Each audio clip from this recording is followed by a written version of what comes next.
thinking the same thing. Look at this. Ball's dead. Dead ball. The ball actually hit Chu's bat as Martin went to throw it back to the pitcher. Why is it dead? Why is it dead? That ball's alive. Well, Dale Scott signaled immediately. That ball's alive. Unless he thought that Chu crossed over the plate. No, what Chu's doing, just getting ready. He's just getting ready to hit again. He's just standing there getting ready to hit. Watch this. He's getting himself ready to hit. And that's just a throwback and a hit the bat. That's not Chu's fault. That is not interference. Now, remember, Jeff Bannister's a catcher, and he's going to call him in. I'm telling you, that's... And the other part about this, the run scored. Odor came in and touched the plate. That's so important because if they come back and rule that ball's live, then that run has to count.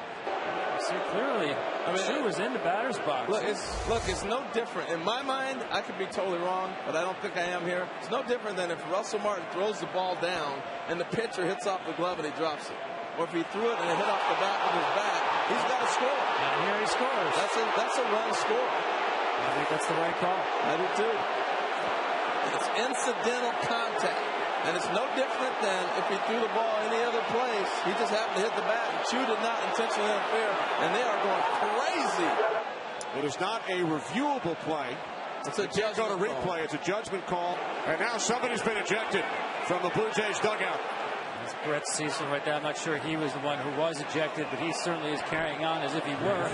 Think about a Major League Baseball season and how many times a catcher throws the ball back to the pitcher. And in this case, it sends home the tie-breaking run, the 7th inning of a sudden death game. Now, what they're going to do right now is they're going to go back and actually review. I guess the umpires have that option to do it. They've been asked. It's too important of a game, I guess, not to. But they'll call back. Unless they would like to confirm where Odor was. But I think this is the right move to do. There's too much at stake in a 2-2 game in the 7th and a game 5 to not make sure you're 100% correct.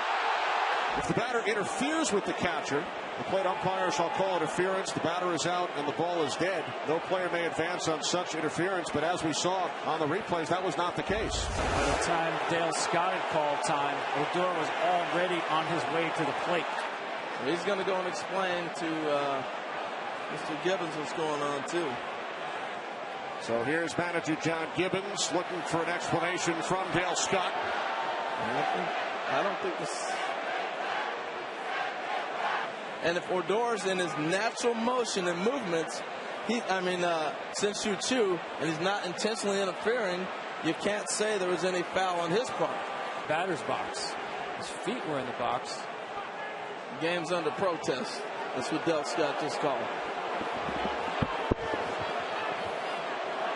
Well, I'm not sure that's going to do them any good. The rule of a protest is you can only protest a rule that is improperly applied. You cannot protest a judgment call. An error has been charged to Russell Martin on the throw.